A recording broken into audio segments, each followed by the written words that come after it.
मां शेरा वाली के भक्तों की हर बात निराली होती है। मां के भक्त की बातों की गहराइयों में छिपे हुए ज्ञान के मोतियों को मां का सच्चा भक्त ही परख सकता है। माता वैष्णो का परम भक्त एक किसान था। कड़ी मेहनत करता था और मस्त रहता था। एक दिन मदनपुरा का राजा घोड़े पे सवार हो उस ओर से निकला। पसीने से तरबतर किसान को देखकर बोला, भाई, इतनी मेहनत करके कितना कमा लेते हो? किसान ने कहा, हे राजन, मुझे जितना चाहिए उतना मां शेरा वाली की कृपा से मिल जाता है। मजदूरी करके जो भी मिलता है उसके 4 हिस्से कर देता हूं। राजा ने पूछा, वो क्यों भला? एक हिस्सा खाने के लिए, एक हिस्सा पिछला कर्ज चुकाने के लिए, एक हिस्सा आगे के खर्च के लिए और एक हिस्सा पानी में फेंकने के लिए। राजा ने किसान से पूछा, तुम्हारी बातें रहस्यपूर्ण हैं। समझाते हुए किसान ने कहा, एक हिस्सा मेरा और मेरे बीवी बच्चों का, यह हुआ खाने का। एक हिस्सा मेरे बूढ़े मां बाप का खर्च, यह हुआ पुराना कर्ज। एक हिस्सा मेरे बाद वाली पीढ़ी के लिए, यह हुआ आगे का खर्च। एक हिस्सा दान में देना, यह हुआ पानी में फेंकना। राजा को किसान की बात जच गई, लेकिन उसने कहा, यह रहस्य कभी किसी को न बताना, जब तक कि तुम राजा का मुंह 1000 बार न देख लो। किसान ने राजा की बात मान ली। अगले ही दिन राजा ने अपने दरबार के विद्वानों को बुलाया और उन 4 बातों का रहस्य समझाने के लिए कहा। सभी विद्वान चकरा गए। लाख सिर धुनने पर भी उन्हें बातों का रहस्य समझ में नहीं आया। आखिरकार उन्होंने एक दरबारी से इस बात का पता लगाया कि राजा कल किसके पास गए थे, और वे लोग उस किसान के पास पहुंचे और उससे रहस्य बतलाने की विनती की।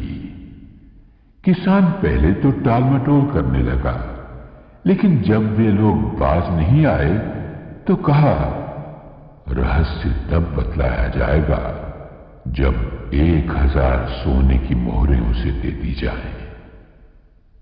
दरबारी विद्वानों ने राजा के कोप से बचने के लिए सोने की मोहरें किसान को लाकर दे दी।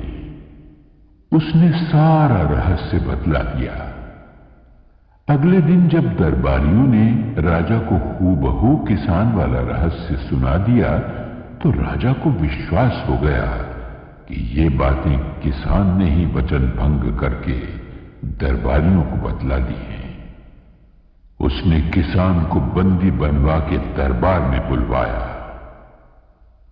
तुमने 1000 बार हमारा मुंह देखे बिना रहस्य दूसरों को क्यों बतलाया? तुम्हें प्राण दंड मिलेगा।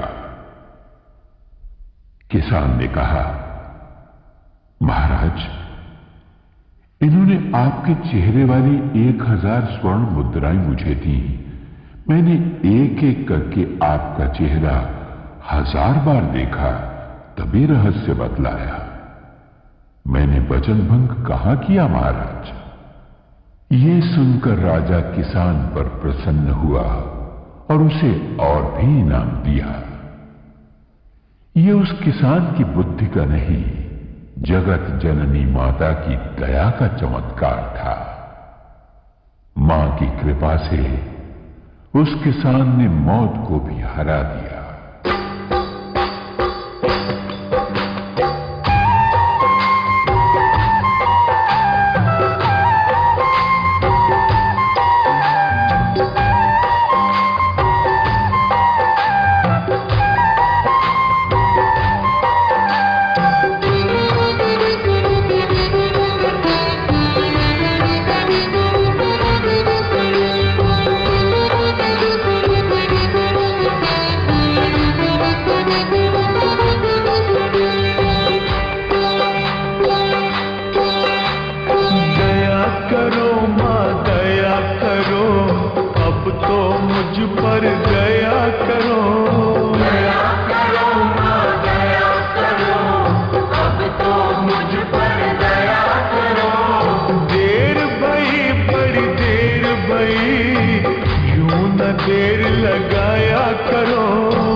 न यूं आजमाया करो।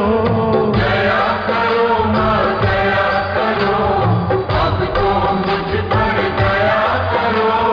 दया करो माँ दया करो, अब तो मुझ पर दया करो।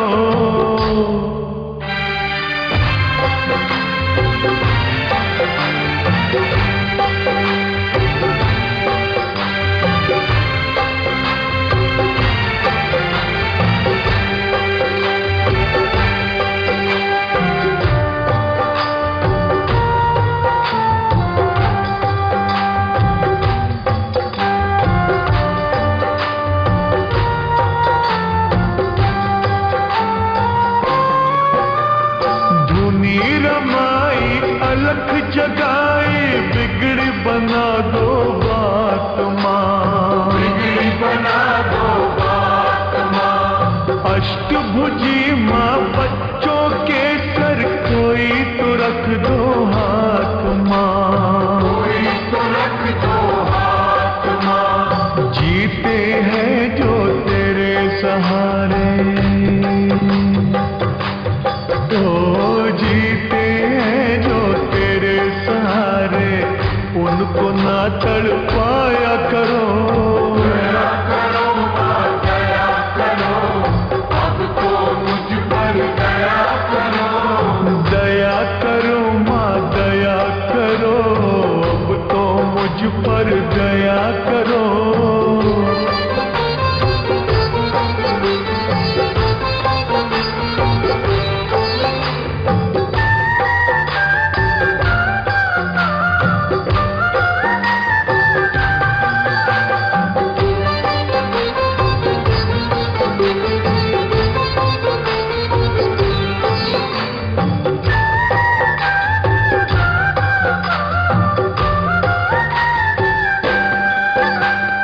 सच्चे मन से चिंता हरणी हम तो पुकारे जाएंगे, हम तो पुकारे जाएंगे। तू ही सुनेगी तुझे कहेंगे, झोली यहीं फैलाएंगे, झोली यहीं फैलाएंगे। छोड़ेंगे ना चरण तुम्हारे, छोड़ेंगे ना चरण तुम्हारे, चाहे हमें ठुकराया करो। दया करो माँ दया करो, अब तो मुझ पर दया करो। दया करो माँ दया करो, अब तो मुझ पर दया करो। देर भई बड़ी देर भई, यूं न देर लगाया करो। दया करो माँ दया करो, अब तो मुझ पर दया करो। दया करो माँ दया करो, अब तो मुझ पर दया करो।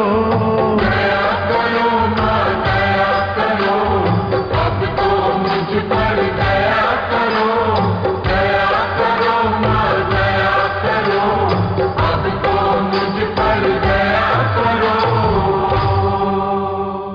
मां जोता वाली बड़ी दयालु है।